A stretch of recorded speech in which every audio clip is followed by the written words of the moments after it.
त्रिवर्गस्यान्ववेक्षणं तद्विद्य सेवा विज्ञानमात्मदीनां च सर्वश। सिंपल सी बात है, धर्म अर्थ काम मोक्ष जो है इनको विधि पूर्वक पालन करें। यदि कोई मानसिक रोगी है तो उसके लिए कुछ भी जो शारीरिक चिकित्सा हम करेंगे, अभी हम थोड़ी देर में पढ़ेंगे कि चिकित्सा का सूत्र क्या है, औषधि किस तरह से हमने डिसाइड करना है, और हर तरह के रोग में सूत्र क्या होनी चाहिए, ये आज का हमारा संदर्भ है। लेकिन अगर कोई मानसिक रोगी है तो 47 वाले सूत्र के आधार पर तद्विद्य सेवा विज्ञानम आत्मादीनाम च सर्वदा, विज्ञानम अपने बुद्धि को प्रयोग करते हुए विविध प्रकार के देवता, इष्ट देव, कुल देव, इन सारी चीजों का, या जो आपके देश काल वय आदि के आधार पर जो नियम निर्धारित है, आपके कुल और वंश के आधार पर जो परंपराएं निर्धारित है, उसका पालन करना, ये धीरे धीरे आपके मानसिक व्याधि को कंट्रोल करता है। अदरवाइज मेडिसिन तो है ही जो मनोवैश्वतस की दृष्टि को ठीक करता है, लेकिन चरक के इस 47 वाले सूत्र का एक ही यह प्रयोजन है इसको बताने का कि देश, कुल, काल और बल शक्ति के जो विधि है, जो नियम है, उसको इग्नोर नहीं करना है। उसके सहारे अपने मन को सात्विक प्रवृत्ति तक पहुंचाने का प्रयत्न करना है। तामस अवस्था में मन चला गया तो उस तामस से नहीं लड़ना है, सत्वावजय। अभी हम पढ़ेंगे, सत्वावजय का मतलब है जो अहितकर विषयों से मन को धीरे धीरे बाहर निकालने का प्रयत्न करना, उसे बोलते हैं सत्वावजय। आज का हमारा संदर्भ इसमें भी है। तो यही एक कारण है कि हम मानसिक रोग को ठीक कर सकते। तो चलिए जरा 48 वाला सूत्र को देखिए। ये आपके पास, किसी के पास, त्रयो रोग मार्ग। अभी तक हम लोगों ने जो कल हम लोग जो पढ़ रहे थे, त्रिविध आयतन, इंद्रियार्थ, इंद्रियों का, कर्मों का, काल का, जो अति योग, अयोग, मिथ्या योग, इसके बारे में हम लोगों ने जो पढ़ा, इसके वजह से शरीर के अंदर तीन जगहों से, तीन रास्तों से, तीन तरीकों से व्याधि प्रकट होता है। तो उसी प्रकट होने वाले व्याधि को दर्शाने, बताने, समझाने के लिए यहाँ पर एक सूत्र, त्रयोरोग मार्ग। सुरेश जी आपके पास आ गया बुक, चरक? ओके, तो त्रयोरोग मार्ग। अब वो जो उस तरह से शरीर में व्याधि प्रकट होगा, चाहे वो मानस हो, चाहे वो काल के कारण से हो, काल के अतियोग आदियों से, चाहे वो इंद्रियों के अतियोग आदियों की वजह से हो, किसी भी कारण से जब शरीर में व्याधि प्रकट होता है, उत्पन्न होता है, प्रवेश होता है, तो त्रयोरोग मार्ग,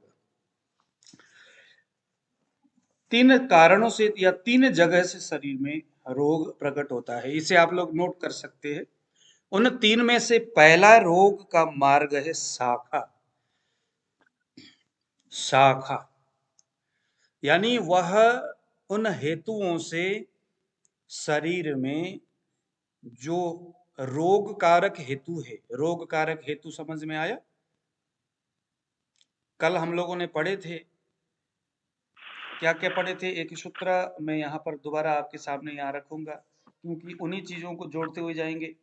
देखो, त्रिविध रोग कल हमने पढ़ा था, 45 वाले सूत्र देखिए।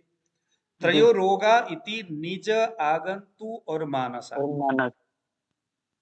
ये तीन रोग है। निज यानी हमारे गलत आहार विहार से शरीर में उस आहार के गुणों की वृद्धि या उसके विपरीत गुणों के क्षय होने से जो दोष कुपित हुआ, उसको हम कहेंगे निज दोष। जैसे अगर मैं खूब ज्यादा मूंगफली खाऊंगा तो मूंगफली कैसा कैसा द्रव्य है? रुक्ष गुण वाला है। बहुत ज्यादा मूंगफली खाऊंगा तो शरीर में रुक्षता पैदा होगा। तो यह जो रुक्षता मेरे अंदर जो पैदा हुआ, किन कारणों से हुआ? ये आगंतुज कारण है क्या? नहीं है, निज कारण हुआ है। यह निज कारण हो गया कि मैंने खुद के वजह से, खुद मैंने ऐसा कुछ किया। तो निज कारण कैसे पैदा होगा? जब मैं अपने प्रज्ञापराध से, देखो प्रज्ञापराध यहाँ कहाँ जुड़ रहा है? अपने प्रज्ञापराध से, यानी कि प्रज्ञा यानी ज्ञान के अपराध यानी गलती से, जानबूझकर या बिन जाने, ये दोनों में प्रज्ञापराध हम जोड़ सकते। मैंने मूंगफली खाया, हठपूर्वक खाया या अनजाने में खाया, जैसे भी खाया। अब वो मूंगफली में जो रुक्ष गुण है वो शरीर के अंदर रुक्षता को बढ़ाएगा, और वही रुक्षता वायु का स्वयं का गुण है। तो हम कहेंगे यहाँ वायु बढ़ा, लेकिन हमें कहना चाहिए यहाँ रुक्ष गुण बढ़ा, और रुक्ष गुण वायु को बढ़ाता है। वायु का खुद का एक अस्त्र है रुक्ष। रुक्ष जब बढ़ता है तो कफ कम हो जाता है, लेकिन कफ के स्निग्ध गुण कम होता है, चिकनाहट कम होना शुरू हो जाता है। तो यहाँ हमारे आहार से दोषों में विकृति उत्पन्न हुई, वायु बढ़ा और कफ घटा। तो यह कौन सा कारण हुआ? निज कारण। दूसरा कारण है आगंतुज। एक बैल ने आपके पीछे से दे मारा सींग से, और आपको व्याधि हो गया, यानी आपको बहुत ज्यादा दर्द होगा। यह निज कारण नहीं है, यह आगंतुज कारण है। आगंतुज कारण जब आता है तो भिन्न लक्षण दिखाता है। भिन्न लक्षण मतलब अभी उस स्पेसिफिक उस जगह में दर्द हो रहा है, वहां स्वेलिंग हो रहा होगा, वहां से खून भी निकल रहा होगा, लेकिन ये आपके आहार विहार की गलती से तो नहीं हुआ। तो जो आपकी गलती से नहीं हुआ है वह आगंतुक है, वह आगंतुक है। कोरोना आ गया, आपके गलती से नहीं आया, या और भी बहुत सारी चीजें आया। आप पेड़ से नीचे आप गिर पड़े, चोट लग गया, दर्द हुआ, व्याधि हो गया, ये आपकी गलती से नहीं हुआ, ये आगंतुज है। लेकिन आगंतुज शरीर में व्याधि को प्रकट करके धीरे धीरे वह व्याधि निज दोषों को प्रकोपित करता है। निज दोष का मतलब क्या है? एक आदमी को कोरोना लग गया, शरीर में कोरोना वायरस आया, तो यह आगंतुज है। जब कोरोना आया तो जस्ट कोरोना का सिम्टम्स उसके शरीर में दिख रहा था। शरीर में वह कोरोना का वायरस शरीर के अंदर बने बने बने रहने से धीरे धीरे धीरे शरीर का जो दोष है, कफ पित्त वात में से कोई जो दोष है, वह उससे लड़ते लड़ते प्रकोपित हो गया, वो खुद ही बिगड़ गया। अब बिगड़ने से निज व्याधि से जो चीजें होती हैं वैसे ही हो गया। यानी पहले तो आगंतुक था, जैसे कैंसर में यही होता है, पहले कैंसर आगंतुक था और बाद में निज व्याधि के रूप में अब शरीर के धातुओं को नष्ट कर रहा है। आगंतुज रोग शरीर के किसी एक हिस्से को दुख देता है, लेकिन वो आगंतुज निज में परिवर्तित हो जाए। आ रहा है समझ में आपको मैं क्या बोल रहा हूं? निज में परिवर्तित होने का मतलब आगंतुज व्याधि जब दोषों को प्रकोपित करता है तो फिर शरीर में फिर वो थोड़ा अलग तरह से। तो इसीलिए आगंतुज में भी, जैसे कोरोना की चिकित्सा करते वक्त भी, कहने का मतलब हमने दो बातें ध्यान देना है। नया अगर है तो हमने उस आगंतुज कोरोना है कह करके चिकित्सा देना है। पुराना अगर है और शरीर में दोषों की विकृति दिखती है, धातु की क्षय अवस्था दिखता है, कहीं दोष वृद्धि कहीं दोष क्षय दिखता है, तो पुराना समझ करके फिर आगंतुज का भी करना है और निज दोष का भी चिकित्सा करना है। तो यह है। और दूसरा है, कौन सा दोष है दूसरा? मानस रोग। मानस के बारे में तो अभी हम बात कर ही रहे। मानस रोग किस कारण से होता है?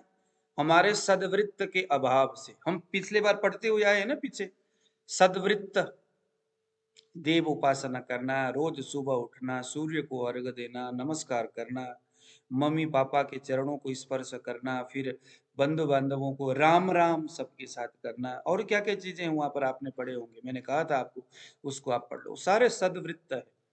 तो उसके अभाव में हमारा मन थोड़ा तामस प्रवृत्ति तक पहुंच जाता है, क्योंकि ये जो सत्व रज तम की जो व्यवस्थाएं मन में है, वो अगर सत्व गुण को आप शरीर में नहीं डालोगे तो सत्व के अभाव में रज और तम अपने आप बढ़ जाते हैं। वो आप तो चाहते हो कि भाई मैं ना बढ़ाऊं, लेकिन शरीर है वो अपने आप बढ़ जाता है।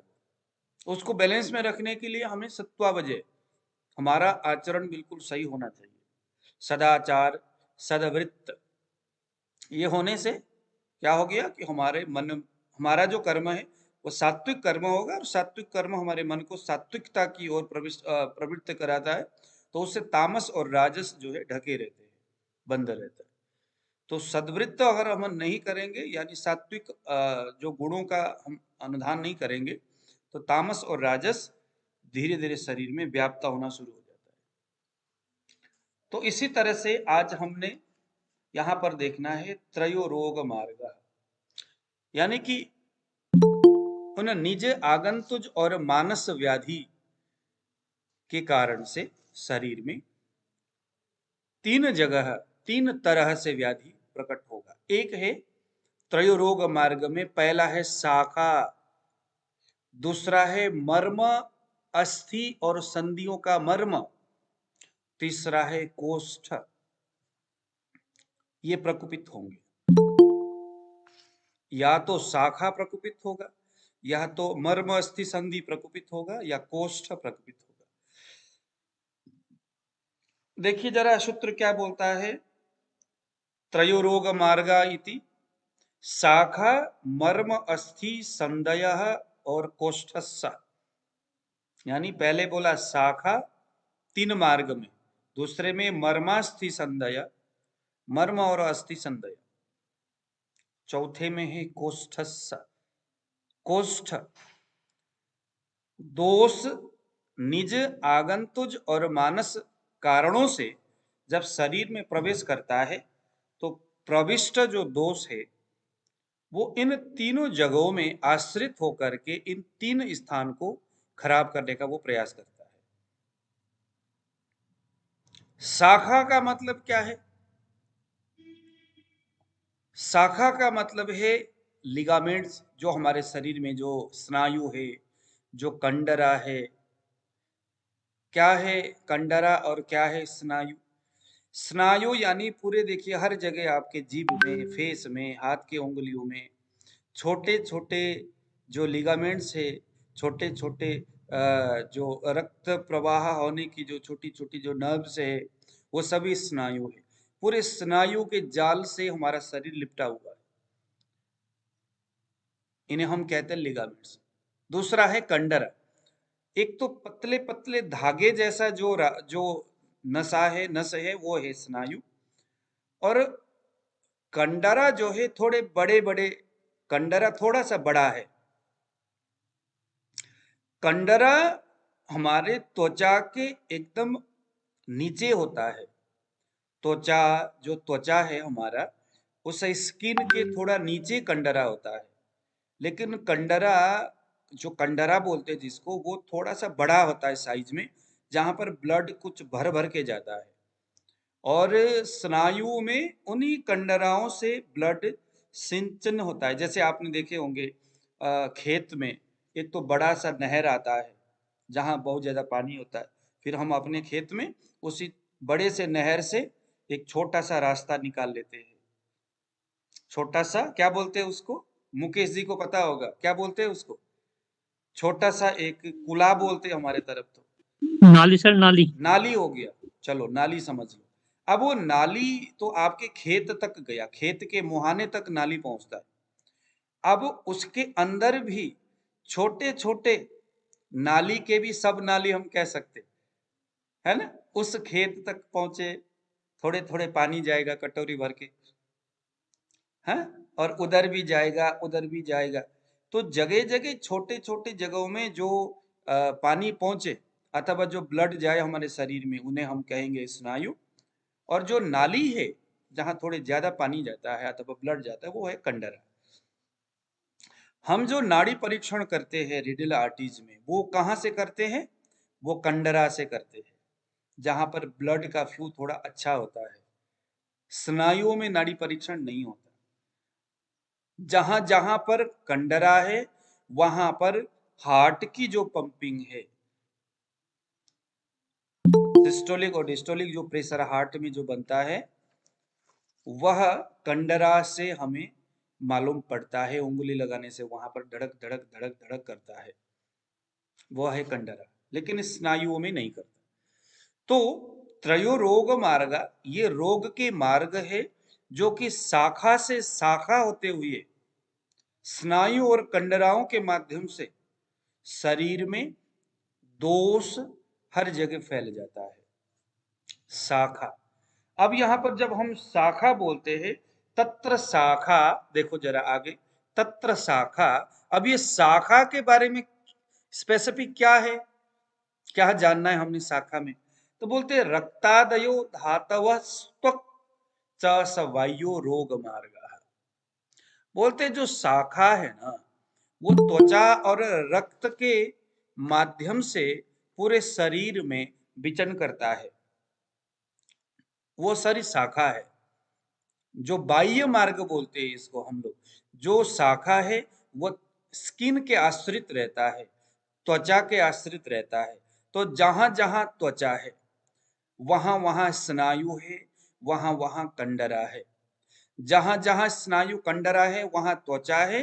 इन्हीं त्वचा में रक्त के माध्यम से तमाम तरह के जो शरीर के प्रोटीन है सारी चीजें घूमता है और जगह जगह में पहुंचा देता है। अब वहां पर अच्छे भी चीज जाएगा, बुरा चीज बाहर से आया तो वो भी चले जाएगा। शाखा। अब हम समझेंगे तीसरे नंबर के कोष्ठ को, फिर हम जाएंगे दूसरे नंबर के मर्मास्थि संधि को। अब ये कोष्ठ क्या है? कोष्ठ का मतलब है जैसे अगर हम रक्त को कहेंगे, अगर हम रस को कहेंगे, तो रस कहां से उत्पन्न होता है? हृदय से। रस का स्थान कहां है? हृदय। जो हार्ट है वह रस का स्थान है। हार्ट से ही रस इन स्नायु और कंडराओं के माध्यम से बाहर निकलता है, जगह जगह पहुंचता है। तो जहां से रस और रक्त निकले, हार्ट से या लीवर से रक्त का कोष्ठ लीवर को भी बताया है, हार्ट को भी बताया है, रस का कोष्ठ हार्ट को बताया है। तो रस और रक्त जब तक हमारे हार्ट में और लिवर में है तब तक हम कहेंगे कोष्ठस्थ रक्त, यानी कोष्ठ में बैठा हुआ रक्त, लिवर में बैठा हुआ रक्त, हृदय में बैठा हुआ रस। तो अपने घर में जब तक वो रस और रक्त है तो उसको कहेंगे कोष्ठस्थ। अभी देखो बाद में जब हम चिकित्सा इस सूत्र को जब हम शारीर स्थान में पढ़ेंगे, चिकित्सा स्थान में पढ़ेंगे, तो वहां पर कोष्ठगत व्याधि कह करके शब्द आएगा। कोष्ठगत व्याधि यानी कि कोष्ठ में जो है उसकी व्याधि, कोष्ठ की व्याधि। लेकिन वही चीज जब कोष्ठ से उठ करके आगे की ओर बढ़ता है, शरीर के तमाम जगहों में जाता है, फिर हम कहेंगे यह शाखागत व्याधि है। शाखा में चला गया, क्यों जाता है? हार्ट से यानी हृदय से जो रक्त है, जो रस है, प्लाज्मा बन करके तमाम विटामिन मिनरल्स को लेकर के शरीर के लिए पोषक तत्वों को लेकर के ब्लड और प्लाज्मा पूरे शरीर में जाता है। वहां तक ये तो नाड़ी परीक्षण में हमने पढ़ा है। तो वहां जाता है और उन उन सभी अर्गन को वो पोषण देता है। और वहां पर क्योंकि पोषण मिलने का मतलब है वहां पर अग्नि कर्म होगा, वहां पर भी पाक क्रिया होगा, हर जगह होगा। जहां भी वो रस रक्त जाएगा सब जगह होगा। तो वहां पाक होने से जो मल बनेगा, क्योंकि जहां जहां पाक होगा वहां वहां मल होगा।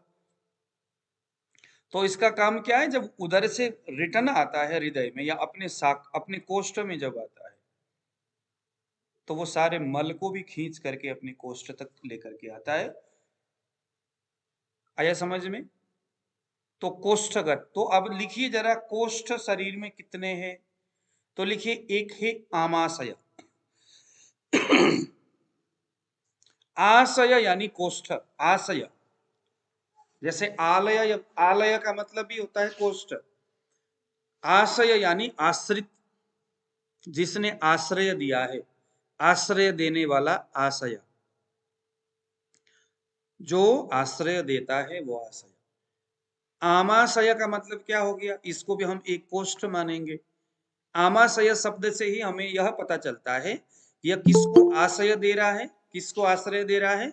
सुरेश जी बताइए।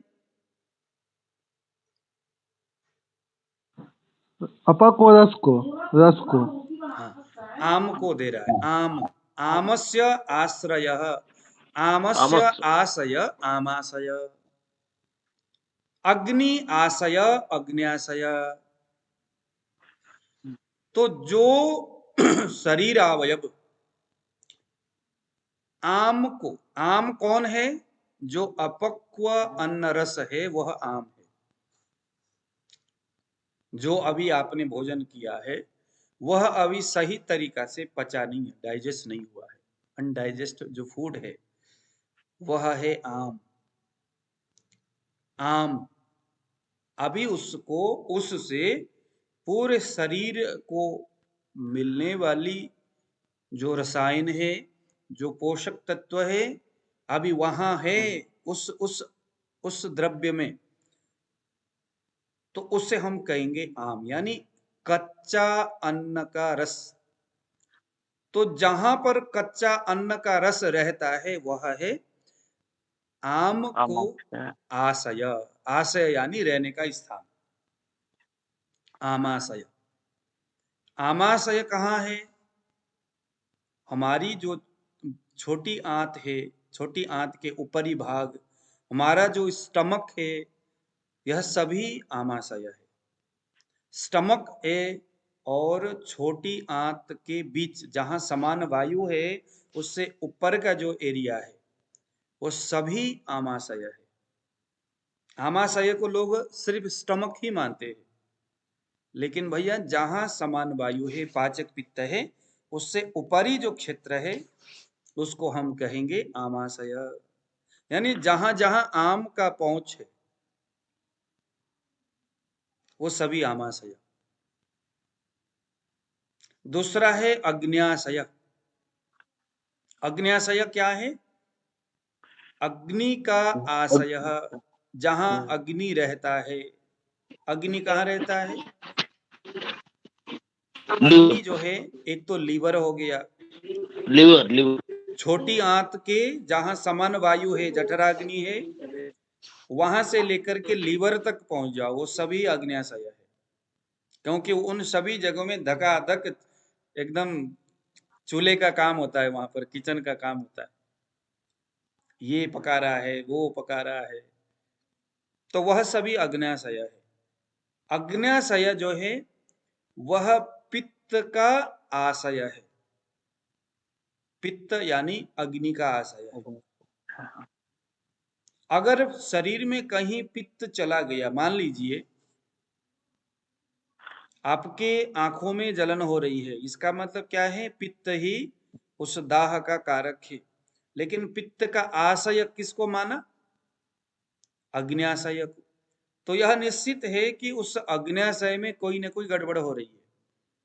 हालांकि पित्त के कुछ अलग स्थान भी बताया गया है, अलग अलग स्थान बताया है।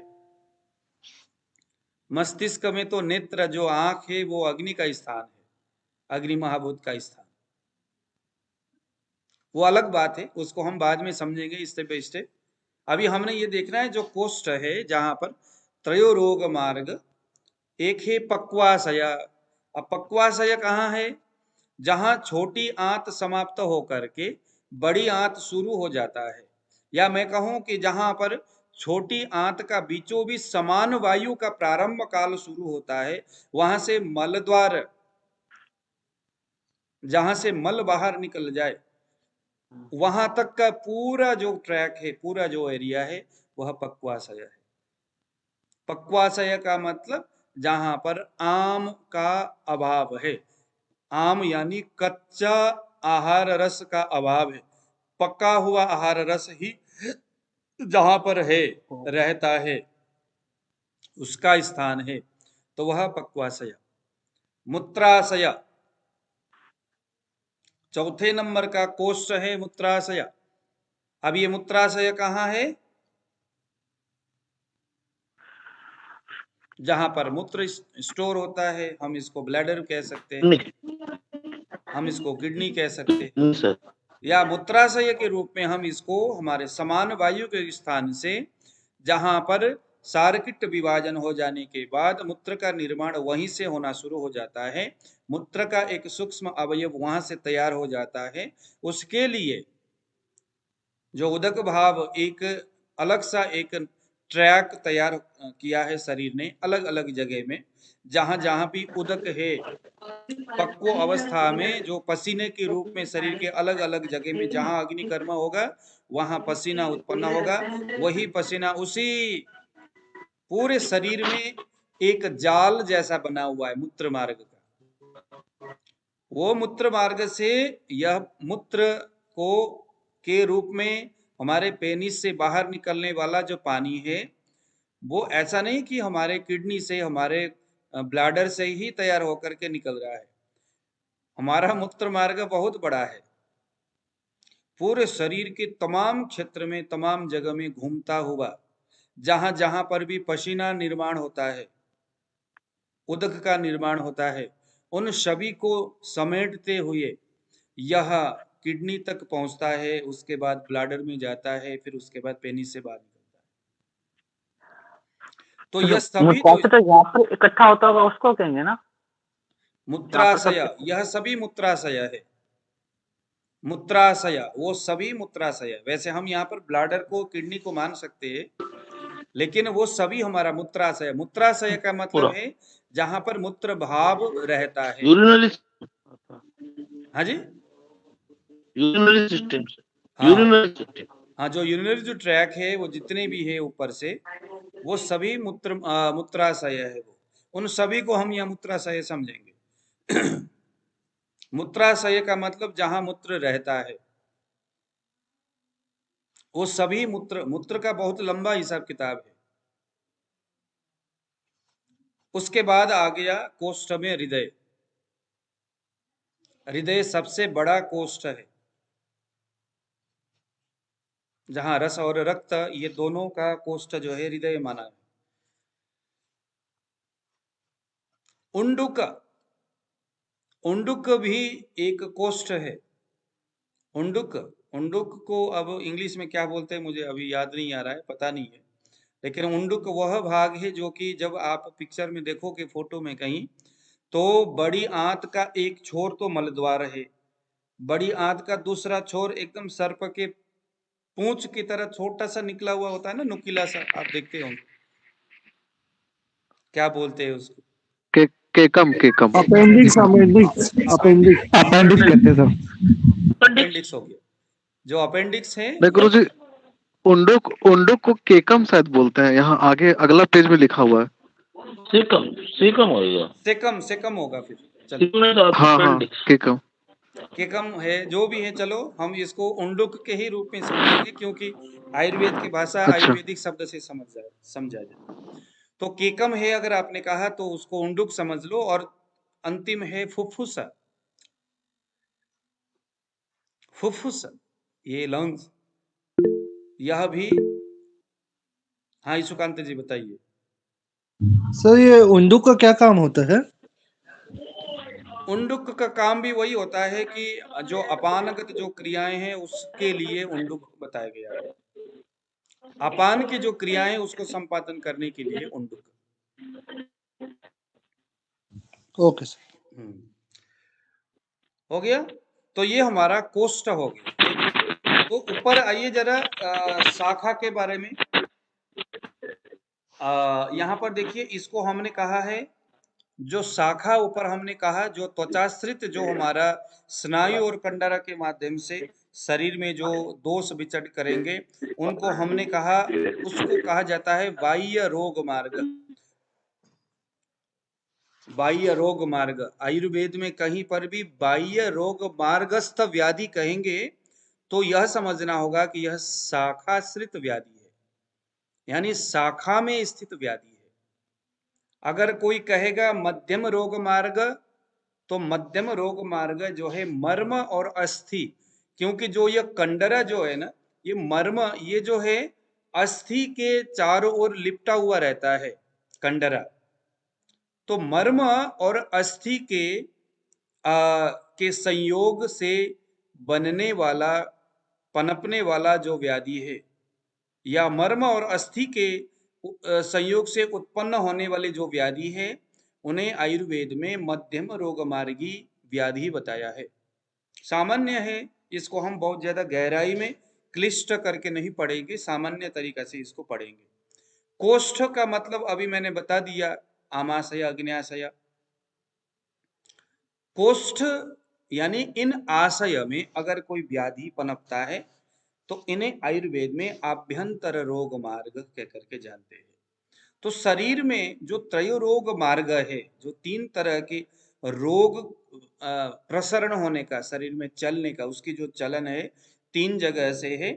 बाह्य रोग मार्ग जो स्नायु और कंडराओं के सहयोग से त्वचा के आश्रित होते हुए पूरे शरीर में भ्रमण कर सकता है, बाह्य रोग मार्ग के माध्यम से। और दूसरा है मर्म स्थान और अस्थि यानी हड्डियों के संयोग से, उससे आश्रित जो व्याधि है उन्हें हम मध्यम रोग मार्ग कहेंगे। और जो कोष्ठ आश्रित है, आमाशय, अग्न्याशय जैसे, इन कोष्ठ के आश्रय को प्राप्त करके जो व्याधि शरीर में उत्पन्न होता है उन्हें हम कहेंगे आभ्यंतर रोग मार्ग। थोड़ा सा इसका हम उदाहरण ले लेंगे। देखो, पहले नंबर में शाखाश्रित रोग मार्ग, कौन कौन से व्याधि आएंगे शाखाश्रित रोग मार्ग में? जैसे ले लीजिएगा गलगंड, जिन्हें हम गंडमाला बोलते हैं, गलगंड जिन्हें हम गंडमाला बोलते हैं। तो यह स्नायु और कंडरा में रस धातु के क्षय होने के वजह से, रस धातु के क्षय होने के वजह से, क्योंकि रस धातु कोष्ठ में जब तक रहा तो कोष्ठाश्रित रहा, जब वो क्षय हो गया तो कोष्ठ यानी हृदय से उत्पन्न होकर के उठ करके शाखा तक जाने में असमर्थ रहा, तो किसी को श्वेत प्रदर, रक्त प्रदर हो सकता है और किसी को गलगंड हो सकता है।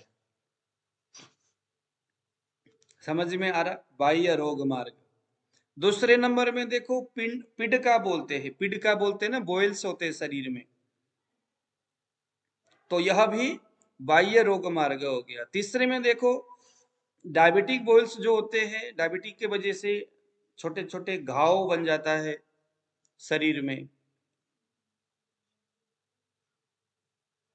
तो वह भी बाह्य रोग मार्ग, यह भी शाखाश्रित दोषों के वजह से, व्याधि उत्पन्न होने के कारण से, डायबिटीज का जो पीड़िकाएं होती है वह भी शाखाश्रित रोग मार्ग, यानी कि त्वचाश्रित जो ये व्याधि है, हमने क्या सोचना है, यह व्याधि तो शाखाश्रित यानी त्वचाश्रित व्याधि है, रस रक्त आदि धातुओं के माध्यम से त्वचा में आश्रय प्राप्त करके शाखा को विकृत कर रहा है। आ रहा समझ में? तो इसमें चिकित्सा क्या होनी चाहिए? जैसे चूंकि यह बाह्य रोग मार्ग है, रस रक्त और त्वचा के आश्रित है, तो निश्चित बात है कि यहाँ पर रक्त मोक्षण होना चाहिए। होना चाहिए कि नहीं होना चाहिए? क्योंकि इसका कोष्ठ से तो कोई, कोष्ठ से आ चुका है बाहर, बाहर आकर के व्याधि को उत्पन्न किया है। फिर आ गया अपची बोलते, अपची हो गया, शुक्रफूल बोलते जिसको, चर्म किल वार्ड्स हो गया, ये सभी भी क्या है, शाखाश्रित व्याधि है। ग्रैनुलोमा हो गया, अधिमांश बोलते हैं, बहुत सारे लोगों के अधिमांश होता है, अधिमांश स्किन के ऊपर दिखता है, आप आकर के कभी मेरे को देखोगे तो यहाँ पर एक अधिमांश निकला हुआ है, हालांकि बोलता तो कुछ नहीं है, लेकिन यह समझ में तो आ गया ना कि यह शाखाश्रित व्याधि है। कौन जो है पैरों में गोखरू बोलते हैं, वह भी शाखाश्रित व्याधि है। तो हमें समझ में आया यह व्याधि कैसा है, बाह्य रोग मार्ग है। इनको या तो हम रक्त मोक्षण कर सकते हैं, या तो हम इसको रस धातु को सुधारने वाला। डायबिटीज के हाँ जी, अभी डायबिटीज के बारे में बता रहे थे अभी, तो डायबिटीज भी शाखागत व्याधि है कि या ये डायबिटीज उसका नहीं, कारण? डायबिटीज नहीं, डायबिटीज नहीं। डायबिटीज के वजह से पैरों में जो बुन होता है, जो एक जो घाव जैसा बन जाता है, अच्छा, फोड़े जैसा होता है, उसकी बात हो रही है। ठीक है। फिर आ गया मशक। मशक बोलते हैं ना, मशक, चूहा बोलते हैं, स्किन में निकलते हैं छोटे छोटे, क्या बोलते हैं उसको?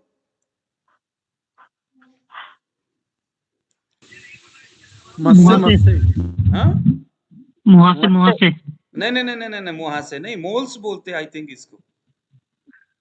चूहा होता है ना, छोटे छोटे दाने जैसे छोटे छोटे, वो होता है यहाँ पर, चर्मकील भी बोलते हैं उसको। चूहा होता है, पूरे शरीर में भर जाता है। मूस, मूसक, मूस भी बोलते हैं।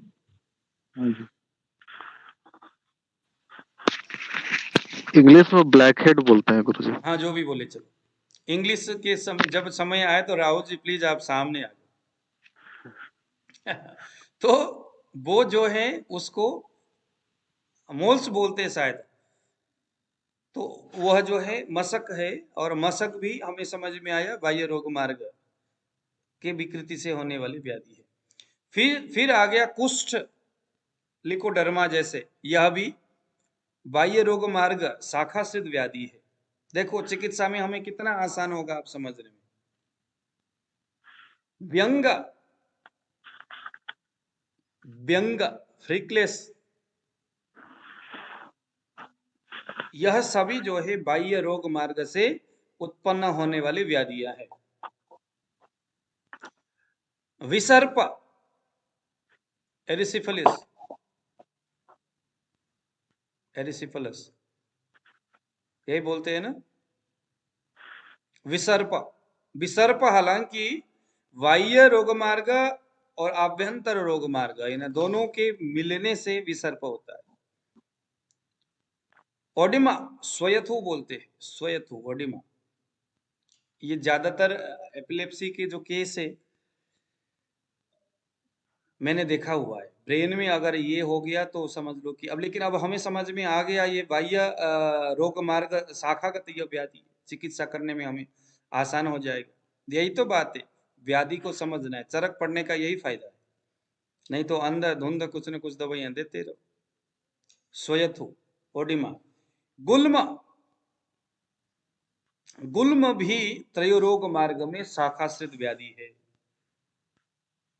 फिर आ गया पाइल्स, बवासीर, यह भी शाखाश्रित व्याधि है।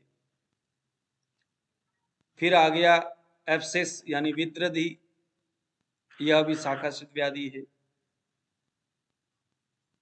ये सभी शाखानुसारिणी है, ये अपने कोष्ठ से उठ करके शाखाओं में गए हैं और वहीं जाकर के अटक गए। शाखाश्रित व्याधि होने का एक अर्थ और भी है, कोष्ठ से उठ करके शाखा में चले गए, लेकिन शाखा में से वहां पहुंच करके अटक गए और अपने कोष्ठ में नहीं आ पाए। आ रहा है समझ में? दिल्ली से उठ करके जो फ्लाइट है वो मुंबई में चला गया, लेकिन मुंबई में से दिल्ली नहीं आया। चलिए, कोष्ठ से उठ के आए थे, उसमें कोष्ठ में भी कुछ कमी रही होगी तभी तो आएगी। ये कोई जरूरी नहीं है, क्योंकि कुछ व्याधि है, देखो जैसे कोष्ठ से जो सकुशल गया है, लेकिन जो गया है वो दोषों के विकृत गति के कारण से या किसी कारणवश वो किसी एक जगह में जाकर के अटक गया। यत्र संग खवै गुण्या व्याधि तत्रोपजयते, वहां जाके जोड़िए। दोष तो हमेशा अच्छा और बुरा शरीर अवयव, शरीर भाव जो है वो विचरण करता रहता है। शरीर भाव तो नहीं करता, लेकिन शरीर में जो चीजें हैं, रस रक्त आदि धातु, वो विचरण करते हैं। विचरण करने वाला मन भी है, विचरण करने वाला दोष भी है, व्यान वायु प्राण वायु सबको घुमाता ही रहता है। लेकिन एक स्थान से दूसरे स्थान में जाने के बाद वहां से आना और यहाँ से जाना चलता रहता है। कोष्ठ से शाखा में पहुंचना, फिर शाखा से कोष्ठ में आना चलता रहता है। यत्र संग खवई गुण्य, जहां पर विगुणता उत्पन्न हो रखा है शरीर के जिस अवयव में, शाखा के जिस हिस्से में विगुणता उत्पन्न हो गया है, वहीं पर वो ठहर जाएगा, वहीं पर वो रुक जाएगा। रुकने से कोष्ठ बेचारा क्या करेगा, वो आया ही नहीं कोष्ठ में।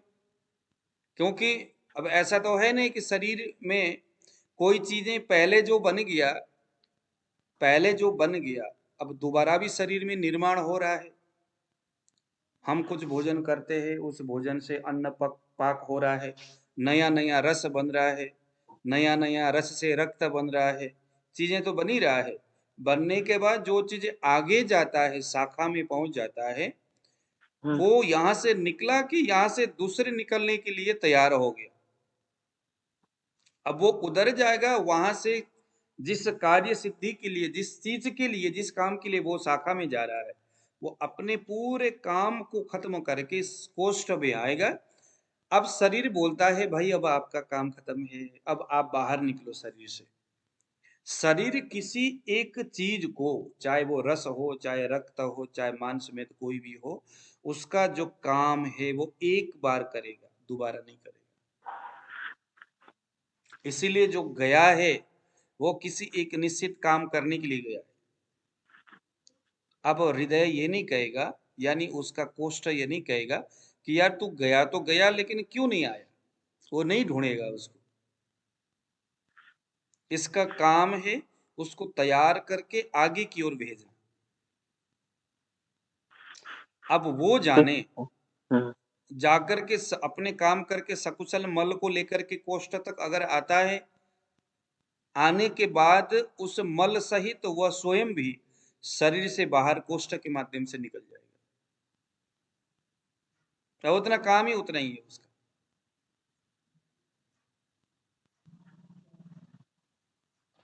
इसीलिए कोई भी चीज, इसीलिए तो यत्र संग खवै गुण्यात् व्याधिस्तत्रोपजायते, जहां जाकर के दोषों से संग हो गया, जहां जाकर के विकृत अवस्था के किसी अवयव में अटक गया, वहीं रुक गया, और रुकने से व्याधि को उत्पन्न कर देता है। वो व्याधि बनने के लिए तैयारी करता है।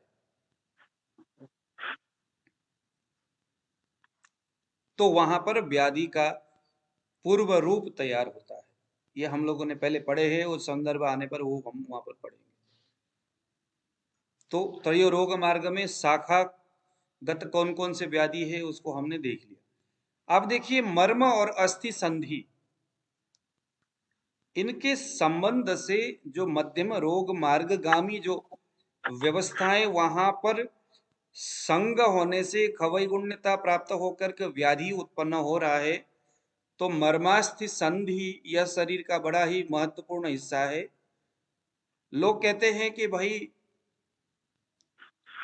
जैसे किसी को पैरालाइज हो गया, ब्रेन हेमरेज हो गया, पैरालाइज हो गया, अगर मान जी आप जरा ऑडियो बंद करिए, पैरालाइज हो गया अगर किसी को, तो हम क्या समझते हैं, हाँ इसके ना ब्रेन में गड़बड़ हो गई, ब्रेन के नसें खराब हो गया, कमजोर हो गया। ज्यादातर यही मानते, एलोपैथिक वाले तो ज्यादातर यही मानते। लेकिन आयुर्वेद क्या बोलता है, जो मध्यम रोग मार्ग मर्म अस्थि संधि को माना है।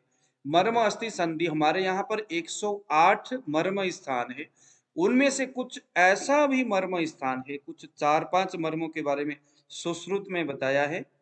वो कभी सुश्रुत पढ़ करके मैं देखूंगा, या आप लोग पढ़ लेना।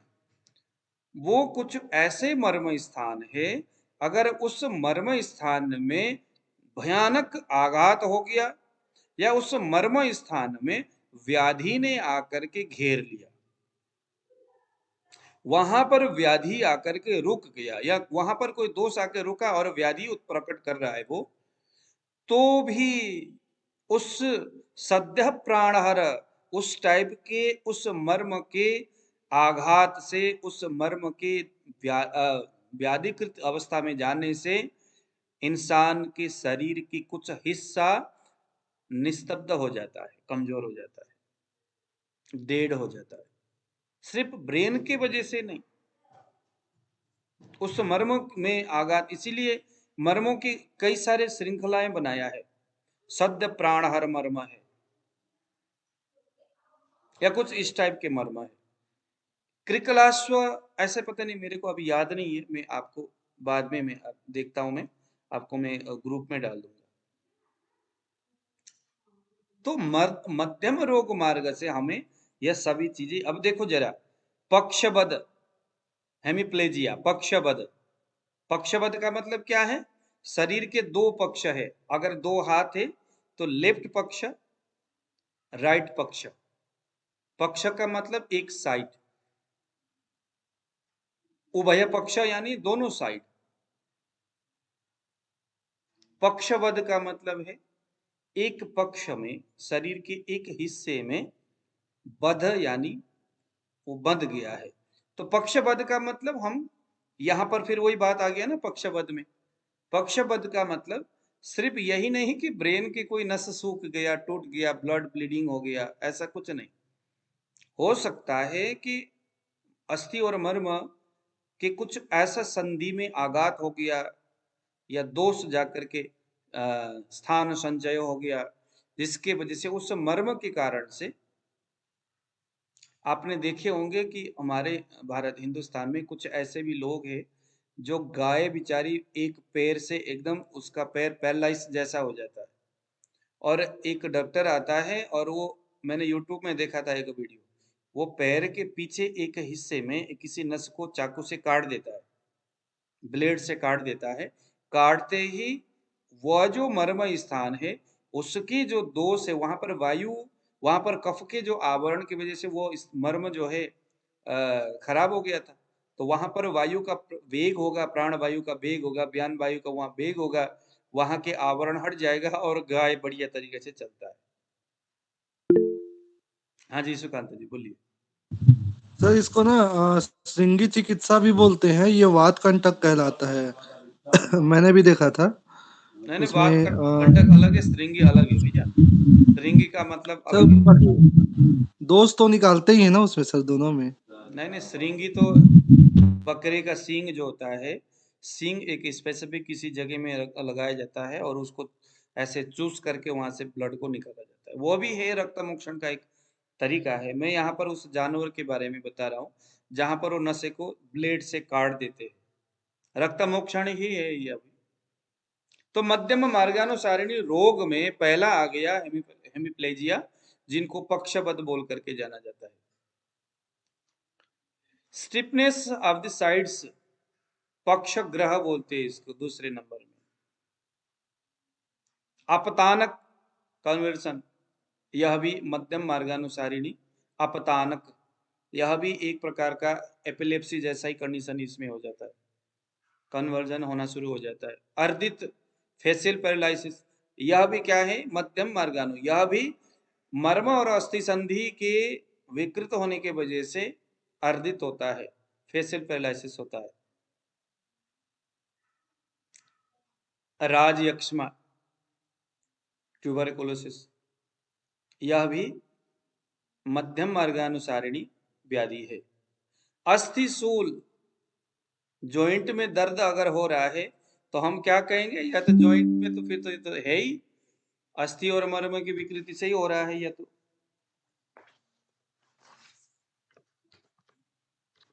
अस्थिशूल। अब आ गया prolapse of the rectum, rectum में प्रोलैप्स हो रहा है, गुद भ्रंश बोलते हैं जिसको। तो गुद भ्रंश भी क्या है? गुद भ्रंश भी एक प्रकार से मध्यम रोग मार्गानुगामी व्याधि है। तो चिकित्सा करते वक्त हमने इस चीज को ध्यान देना है। गुद भ्रंश अगर हो रहा है, प्रोलैप्स हो रहा है अगर रेक्टम में, तो यह भी मर्म और अस्थि संधि को आश्रय पा करके व्याधि उत्पन्न हो रहा है। अब आ गया गुद भ्रंश हो गया। ये सारे जो व्याधि है, जैसे सिरो रोग है, हृदय रोग है, वस्ती का रोग है, हमारे जो वस्ती क्षेत्र है वहां के जो रोग है उनको भी मध्यम रोग मार्ग गामी व्याधि के करके जानते हैं। अब आगे कोष्ठ, इसको हम कहते हैं आभ्यंतर रोग मार्ग। आभ्यंतर का मतलब क्या हो गया? आभ्यंतर का मतलब होता है वह बाह्य रोग मार्गगामी भी हो सकता है, मध्यम रोग मार्ग। आभ्यंतर यानी इन दोनों के आश्रय को प्राप्त करके जो व्याधि प्रकट करेगा वो कोष्ठ यानी आभ्यंतर रोग मार्ग हो गया। आभ्यंतर यानी इन दोनों का आश्रय को प्राप्त करके। पहला व्याधि है बुखार, आश्रय आपका कोष्ठाश्रित व्याधियां, इसको हम कहेंगे कोष्ठ के आश्रित रह करके जो शरीर को व्याधि प्रकट करता है।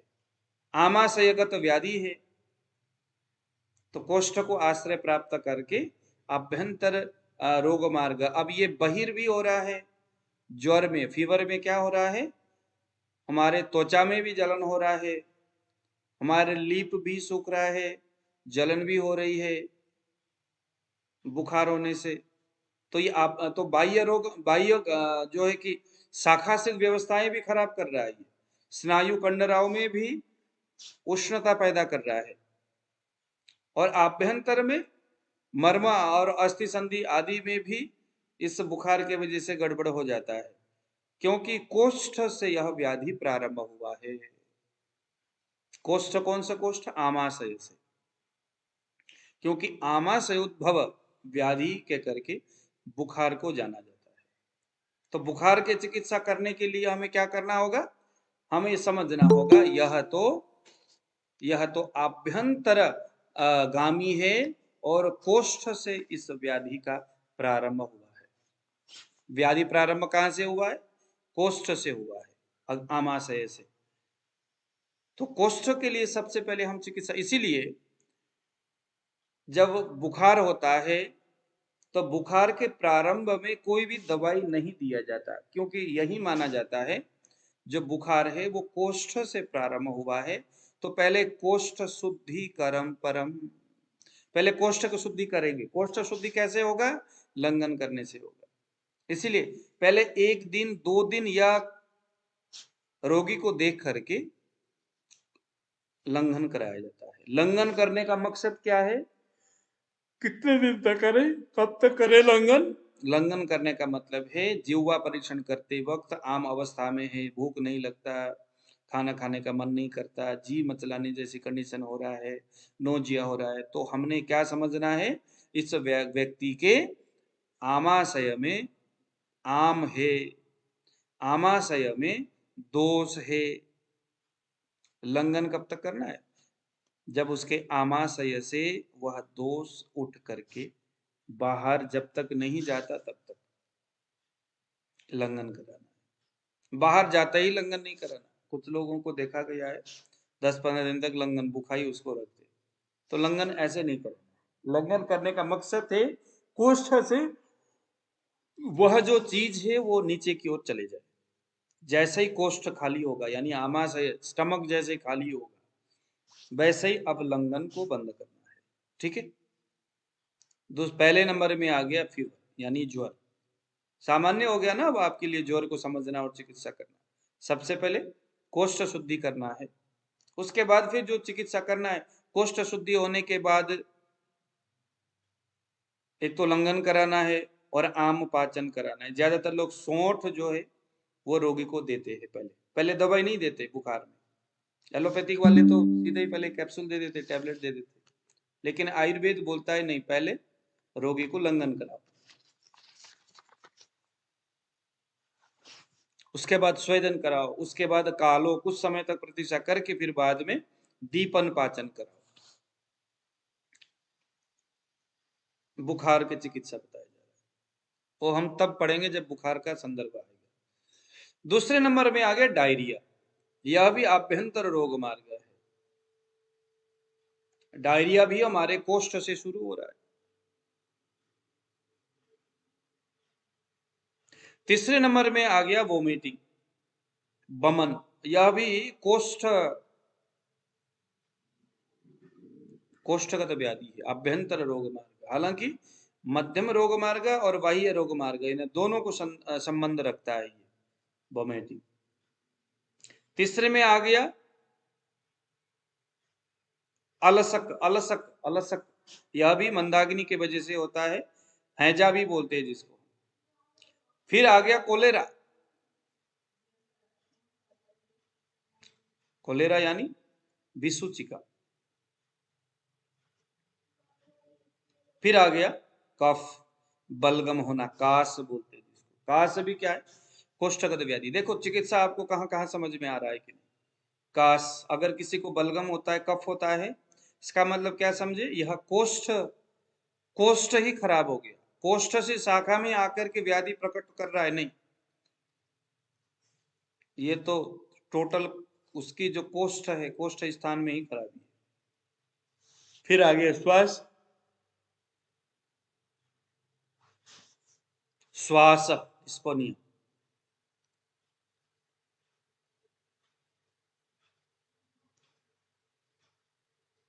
फिर आ गया हिक्का, हिचकी। फिर आ गया आना, उदर रोग। ये सभी क्या है? आभ्यंतर। कुछ लोग यहाँ पर गुल्म, गुल्म को भी आभ्यंतर रोग मार्ग यानी कोष्ठगत व्याधि कहते हैं गुल्म को भी। विद्रदी, गुल्म और आपका ये विद्रदी हो गया, गुल्म हो गया, ये इनको भी कोष्ठासित व्याधियां मानते हैं। तो इस तरह से हम लोगों ने त्रयोरोग मार्ग में शाखा, मर्मास्थि संधि और कोष्ठ, इसको जान करके बाह्य रोग मार्ग, मध्यम रोग मार्ग, अभ्यंतर रोग मार्ग को हम लोगों ने समझा। अब इसका चिकित्सा क्या करे? तो त्रिविध औषधि। देखिए जरा यहाँ पर सूत्र नंबर है आपका 54, त्रिविध त्रिविध मौषधमिति। अब 51, 52, 53 का तो अभी उतना है नहीं, उसको आप खुद पढ़ लो। छद्म चरा संति सत्य के सिद्ध सदिता, ये वैद्यों के बारे में बताया जा रहा है। अभी हम पढ़ेंगे, यहाँ पर हमारे लिए महत्व है 54 सूत्र, इसको पढ़ करके हम आज का संदर्भ को यहाँ बंद करेंगे। त्रिविध औषधि, इन सारे 3 प्रकार के रोग का हेतु, 3 प्रकार के रोग के मार्ग। भाई शरीर में तो व्याधि उत्पन्न हो गया, शरीर तो प्रकोपित हो गया, चाहे वो बाह्य रोग मार्ग से संबंध रखने वाला व्याधि हो, चाहे वो शाखास्थित व्याधि हो, चाहे वो कोष्ठास्थित व्याधि हो, चाहे वो मर्मास्थित संधिस्थित व्याधि हो तो गया ना कुछ। चिकित्सा क्या करे? तो सूत्र स्थान तो बहुत सामान्य अवस्था में, बहुत सामान्य रूप से चिकित्सा को बताने के लिए एक सूत्र को बताने का एक स्थान, सूत्र स्थान। तो इन्होंने कहा कुछ नहीं सोचना आपने, त्रिविध औषधि। चिकित्सा हमेशा इन 3 व्यवस्थाओं से किया जाएगा, इन 3 तरीका से चिकित्सा करना है, चाहे कोई भी चिकित्सा हो, चाहे शाखास्थित हो, चाहे कोष्ठास्थित हो, चाहे मर्मास्थित अस्थिस्थित हो, कोई भी व्याधि हो, हमने व्याधि का निज आगंतुज और मानस हेतु को ध्यान में रख करके उसके बाद शाखा, कोष्ठ और मर्म कहाँ से आश्रित है, इसको जान करके त्रिविध औषधि में चिकित्सा करते वक्त हमने यहाँ पर भी 3 चीजें समझना है। 3 चीजें, 3 तरीका से चिकित्सा करना है या 3 के संयोग से चिकित्सा करना है, इसको ध्यान देना है। क्योंकि यह जो चिकित्सा विधि है ये हम हमेशा भूल जाते हैं। प्रदीप जी प्लीज आप ऑडियो बंद करिए। पहला नंबर है दैव व्यपाश्रय, दूसरा नंबर है युक्ति व्यपाश्रय और तीसरा है सत्वावजय। कितना सिंपल। कहते नहीं आप बहुत ज्यादा लफड़ा मत करो, आप बस सूत्र स्थान को समझो और चिकित्सा करने के लिए जाओ, तो आप कम से कम मोटी मोटी चीजें आपको समझ में, सीधी सीधी बातें समझ। कहते भैया ऐसा है दैव व्यपाश्रय, कोई भी रोगी आए तो रोगी के लिए पहले पहले लोग जो चिकित्सक है वो दैव व्यपाश्रय, युक्ति व्यपाश्रय, सत्वावजय, इन तीनों के आधार पर चिकित्सा करते थे।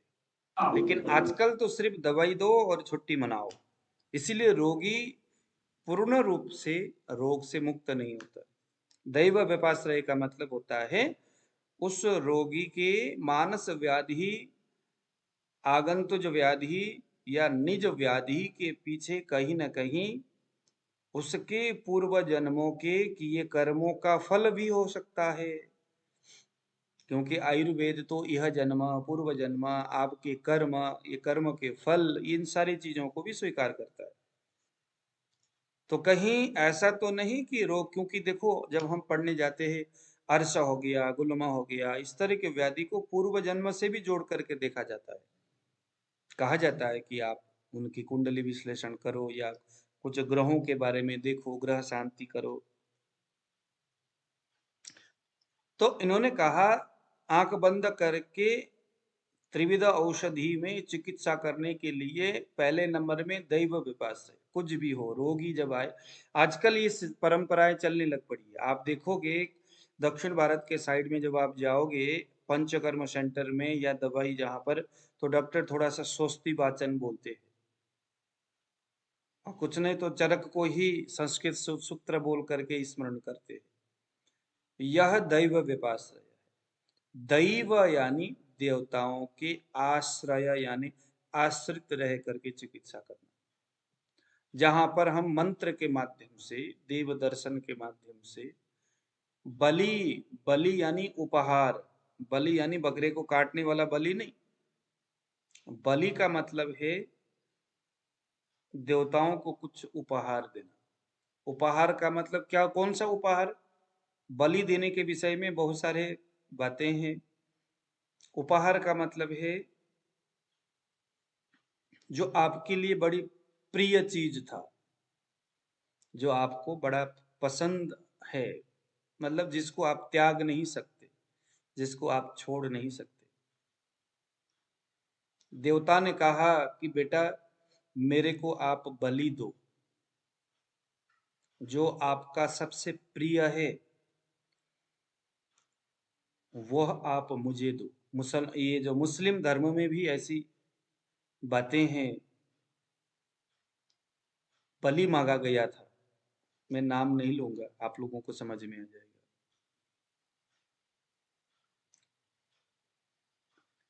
गॉड ने या अल्लाह ने किसी को कहा कि मुझे आप आपके कोई प्रिय वस्तु, उसको बलि दो। अब वो सोचने लगा रात भर, यार मेरा प्रिय क्या हो सकता है। फिर पूछा पत्नी से, मैं नाम नहीं लूंगा, पत्नी से पूछा, पत्नी ने कहा कि महाराज आपके और मेरे प्रिय तो एक ही हो सकता है, मेरा बेटा। फिर उसके मन में आया, हाँ मेरे ईश ने, यानी मेरे भगवान ने या मेरे अल्लाह ने मुझे मेरे बेटे को मांगा है, तो उस अपने बेटे को बलि देने के लिए तैयारी करने लगे।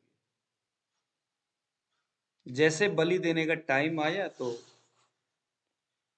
जो खड़ग है, बड़ी बहुत तेज खड़ग था, उनके मन में आया मेरा सबसे प्रिय बेटा है, अगर सही तरीका से गला अगर नहीं कटा तो कहीं ना कहीं गड़बड़ हो जाएगा।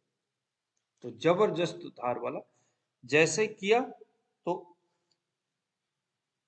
किसी कारण से लगा कि वो जो खड़ग है वहां से किसी पत्थर में लग करके, पता नहीं कैसे हो गया, उड़ करके गया कहीं, और बगल में कहते कोई एक जानवर था, उसका गले में पूरा गला उसने काट दिया। और वहां पर कहते हैं कि अल्लाह या जो भी है ये प्रकट हो गए और उनको, लेकिन यहाँ पर अब बताने वाले लोग बताया करते हैं कि भाई प्रिय का मतलब ये नहीं कि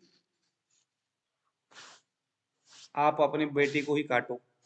प्रिय का मतलब यह भी हो सकता था कि आपके घर में सबसे प्रिय और भी है। जैसे आजकल क्या है कि प्रिय पहले पहले जमाने में बकरा हो गया, ऊंट हो गया, ये रखते थे, और एक घर में ऊंट बकरा होता था और वो सबसे प्रिय होता था, उनके लिए वही था सर्वस्व।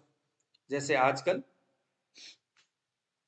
आजकल हमारे मोबाइल, वाईफाई वाला मोबाइल, ये सबसे प्रिय है। हम लोग कदाचित अपने सब कुछ छोड़ने को तैयार है, लेकिन मोबाइल छोड़ने को तैयार नहीं। तो आज आकर के अल्लाह या कोई भगवान हमें कहे कि भाई अपना प्रिय कुछ छोड़ो, तो हम तो मोबाइल छोड़ेंगे। क्योंकि आज के समय मेरा सबसे प्रिय अगर कोई है तो मोबाइल है, क्योंकि हमेशा हम मोबाइल के पीछे बैठे रहते हैं। तो उस वक्त भी ऐसा ही संदर्भ था कि आपका जो प्रिय है, तो वो जानवर को, क्योंकि उसको बड़े प्यार से उसको रखा करते थे फिर बाद में। लेकिन आजकल क्या हो गया, उधर भी सबसे प्रिय, चलो बलि देने का समय आ गया, कुर्बानी का समय बोलते हैं इसको, आई थिंक, है ना। कुर्बानी देना हो तो कुर्बानी में बकरा ढूंढ करके बाजार से खरीद करके ले आके कुर्बानी देते। तो वो तो आपसे प्रिय चीज मांगा है ना, ऐसे बाजार के बकरे थोड़ी मांगा है उन्होंने।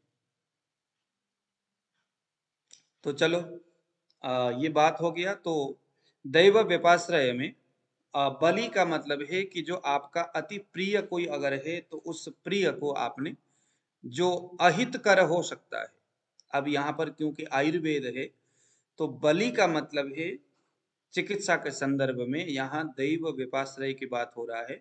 एक तो मंत्र का उच्चारण करना है, जाप करना है, देव दर्शन करना है, और बलि देना है का मतलब है कि अविनाश जी का सबसे प्रिय कोई अहितकर क्या चीज है, अहितकर सबसे प्रिय क्या चीज है, जो आपके लिए अति अहितकर है, उस अहितकर को त्यागना यहाँ आयुर्वेद में दैव व्यपाश्रय में बलि इस शब्द से संबोधित किया। देखिए जरा यहाँ पर एक सूत्र कहाँ पर है, यहाँ ये सूत्र कौन सा वाला है, 55 वाला है ना, 55 वाला है सूत्र।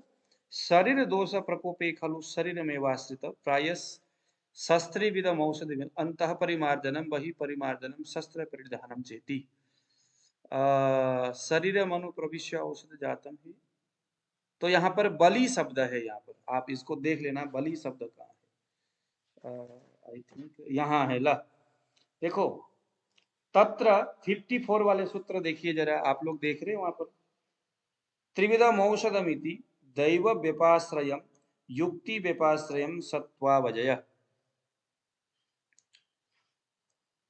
दैव व्यपाश्रयम मंत्रौषधि मणिमंगल वल्य उपहार होम नियम प्रायश्चित्त उपवास स्वस्थयन प्रणिपात गमन आदि, ये क्या है, ये सभी दैव व्यपाश्रय है।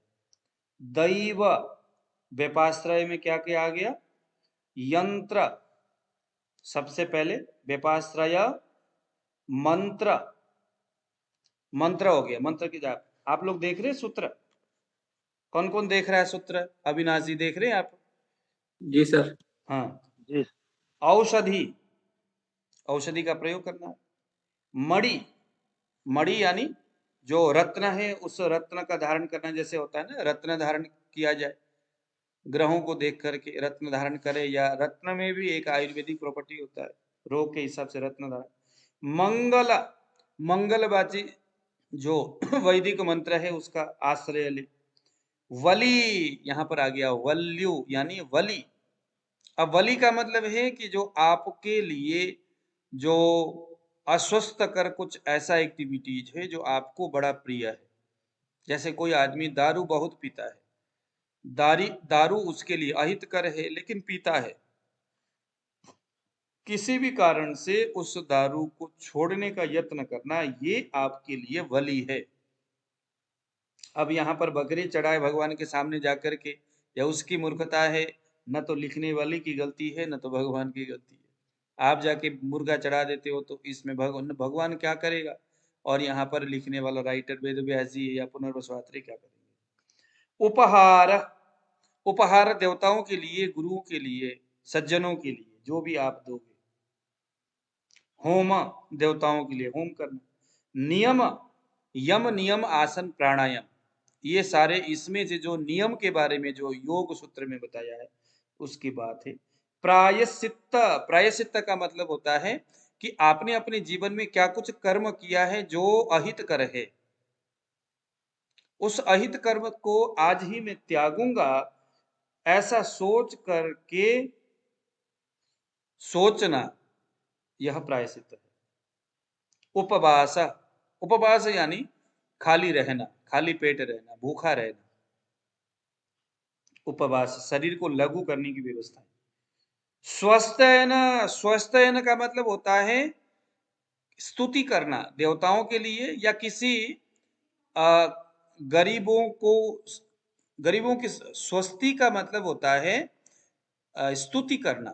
और एक अन्य अर्थ में स्वस्थयन का मतलब होता है दीन का, गरीबों का सेवा करना, उनके हित के लिए कुछ करना। क्योंकि ऐसा देखा गया है कि गरीब लोगों की जब सेवा करते तो मन बड़ा हल्का होता है, बड़ा प्रसन्न आता है, वाह जी वाह, क्या मेरा बेटा गरीबों को दान दे के आ रहा है।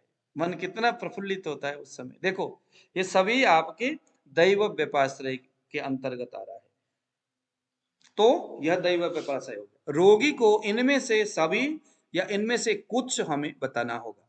दूसरे नंबर में आ गया युक्ति व्यपाश्रय। युक्ति व्यपाश्रय का मतलब होता है रोगी को उसके दोष, देश काल, क्या क्या बताया यहाँ पर देखो जरा, उसका वंश परंपरा, देश काल, उसका वय यानी शरीर का उम्र, ऋतु किस देश में जाए, ये सभी चीजों को ध्यान में रख करके आहार डिसाइड करना, ये आपका काम है, चिकित्सक का काम है।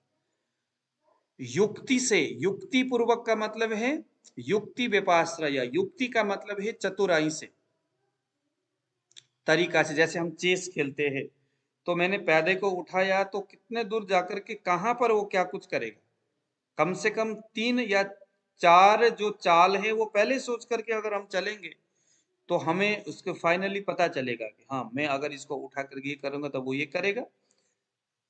युक्ति का मतलब है चाल। मैं अगर रोगी को ये दोनों दवाई दूंगा तो ये दोनों दवाई इस आहार के साथ लेते हुए ये दवाई अगर रोगी खाएगा तो परिणाम में ऐसा होगा, दोनों मिलेंगे तो ये हो जाएगा। युक्ति।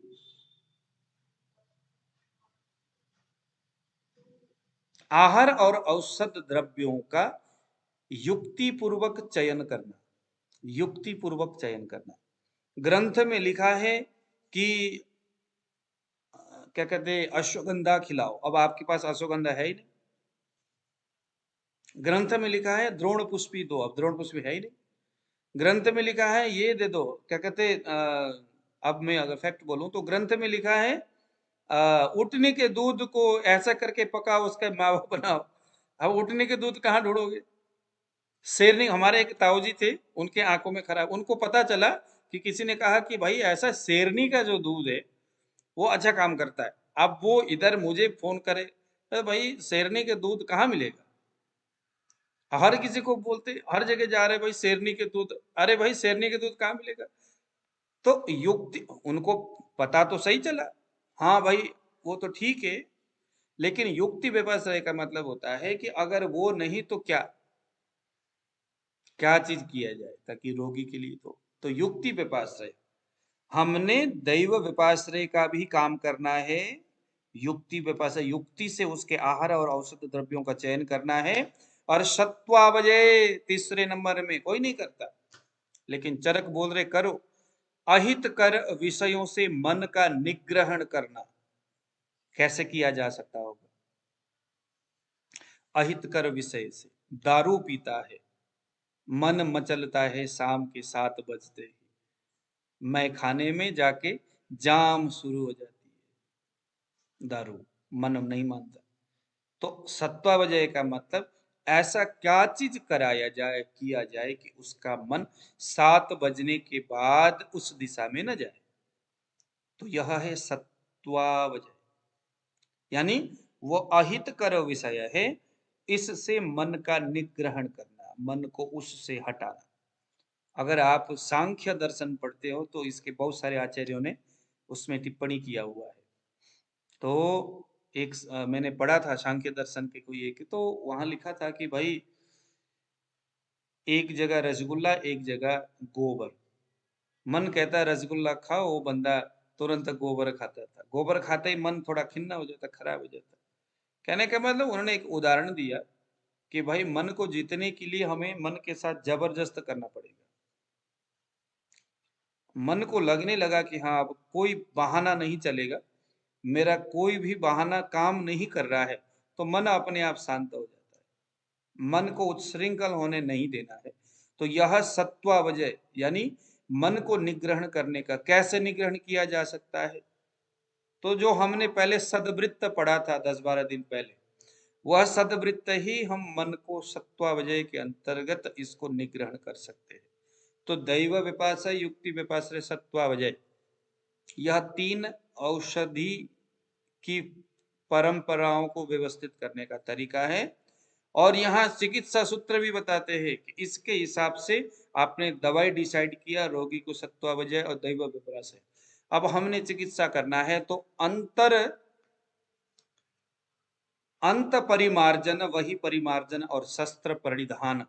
ये देखिए जरा, ये भी चरक के यहाँ पर सबसे अंत में आ गया है ना। शरीर दोष प्रकोपे खलु शरीर में वाश्रित। तो पहले नंबर में है त्रिविध औषध। औषधि के यह 3 प्रकार, औषध यानी चिकित्सा।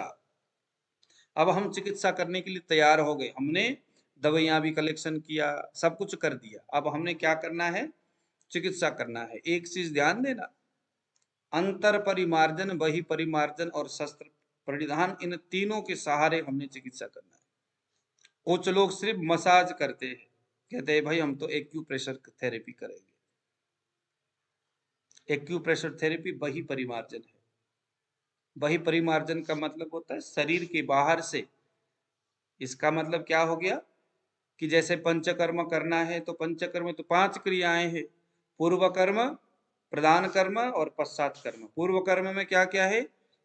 दीपन, पाचन, स्नेहन, स्वेदन, अभ्यंग, यह सभी क्या है? ये सभी पूर्व कर्म हो गया। प्रधान कर्म क्या है? वमन है, विरेचन है, वस्ती है। अब आकर के नश्य को भी प्रधान कर्म मानते हैं। तो ये विशेष जो 4 कर्म हम लगा सकते हैं, वमन, विरेचन और वस्ती और नश्य, यह क्या है? यह प्रधान कर्म है। क्योंकि पंचकर्म दोष शोधन के लिए, दोष को बाहर निकलने के लिए क्रियाएं हो रही है, प्रधान कर्म हो गया। पश्चात कर्म क्या है? पंचकर्म के ये सभी 3 क्रिया, ये सभी क्रियाएं होने के बाद, वमन, विरेचन, वस्ती जो आपने किया है, उसके बाद संसर्जन कर्म बोलते हैं। संसर्जन कर्म, जो वहां पर भी आहार व्यवस्थाएं हैं। तो यह क्या है? अंतर परिमार्जन बोलते हैं इसको। दीपन, पाचन, स्नेहन, स्वेदन, अभ्यंग, उसके बाद वमन, विरेचन, वस्ती, नश्य और उसके बाद संसर्जन कर्म, यह अंतर परिमार्जन हो गया। तो बिन अंतर परिमार्जन, परिमार्जन का मतलब है झाड़ू लगाना, सफाई करना। तो शरीर के अंदर के झाड़ू कौन है? पंचकर्म। शरीर के बाहर बहिर्परिमार्जन, शरीर के बाहर का मार्जन यानी झाड़ू क्या है? देव दर्शन है। ऊपर जो हमने दैव विपाश्रय, युक्ति विपाश्रय, सत्वावजय, यह भी हम बहिर्परिमार्जन के रूप में लगा सकते। अभ्यंग करना है, शरीर को शोधन करना है, सुबह उठने के बाद नहाना है, उसके बाद अभ्यंग करना है, ये सारी चीजें बहिर्परिमार्जन हो गया। और शस्त्र परिधान में क्या आ गया? शस्त्र परिधान में अगर बवासीर है तो बवासीर के विषय में मस्सा जो है उस मस्से को काटना ही कंपलसरी है, ऑपरेशन करना है क्षार सूत्र के माध्यम से। हाँ बताया है। तो शास्त्र परिधान, उसको भी अग्नि कर्म है, विद्ध कर्म है, रक्त मोक्षण है, ये सभी शास्त्र परिधान है आयुर्वेद की दृष्टि से। तो वह भी विधि आपको सीखना चाहिए। किसी रोग के लिए ग्रंथ ने बोल दिया कि भाई आपको वहां रक्त मोक्षण करना है, रक्त मोक्षण करना लिख दिया और आप रक्त मोक्षण आपको आता ही नहीं करना, आपने सीखा ही नहीं, और आप दैव विपाशय, युक्ति विपाशय, सत्वावजय करते जा रहे हो, अंतर परिमार्जन, वही परिमार्जन ही करते जा रहे हो, शास्त्र परिधान ही नहीं कर रहे हो, रक्त मोक्षण कर ही नहीं रहे हो, तो ये पक्की चिकित्सा नहीं है। उस रोग के संदर्भ में ग्रंथकार ने जो चिकित्सा विधि व्यवस्थित किया है, उसके किसी एक अंग को बिन छोड़े इन 3 चिकित्सा सूत्र को अवलंबन करना एक अच्छे वैद्य का कहानी है, उसकी एक व्यवस्था है। तभी आप खुद को, समाज को और व्यक्ति को आयुर्वेदिक पद्धति से आप उसको ठीक कर सकते। अगर नहीं किया आपने, इनमें से कोई एक चीज को छोड़ दिया, तो फिर गलती आपकी है। लोग आयुर्वेद को गाली देते हैं, गलती तो चिकित्सक की है कि उसने क्यों नहीं किया। दोष शोधन करना चाहिए था, विरेचन बढ़िया सा कराना चाहिए था, बमन कराना। अरे वही बमन से तो मेरे को बड़ा घबराहट होती है, डर लगता है, मेरे से नहीं हो पाता। वो बमन जब करता है तो उसको देख करके मेरा जी मचलाना शुरू हो जाता है। सब कुछ करूंगा, बमन तो नहीं करूंगा। अब ग्रंथकार कहते हैं भैया बमन कराए बगैर तो बात बनेगी नहीं इस रोग में, क्या करोगे फिर। इसीलिए चिकित्सक होने के लिए और आयुर्वेदिक ये सारी चीज करने के लिए आप, हाँ, युक्ति व्यापार से, तरीका से आप कर सकते हो। जैसे ग्रंथ ने बताया, जरूर नहीं कि वैसे ही करें। देश काल परिस्थिति रोगी के हिसाब से आप अपनी बुद्धि लगा करके किस तरह से आप कर सके ताकि कोई कठिनाई ना हो, आसानी से चीजें हो जाए। इसे बोलते हैं युक्ति से, युक्ति पूर्वक चिकित्सा करना। तो आज हम लोग यहीं तक पढ़ेंगे। आज काफी लंबा हमारा, क्योंकि आज मैंने इस अध्याय को खत्म करना था। कल हम एक नए अध्याय में जाएंगे और जाकर के कल से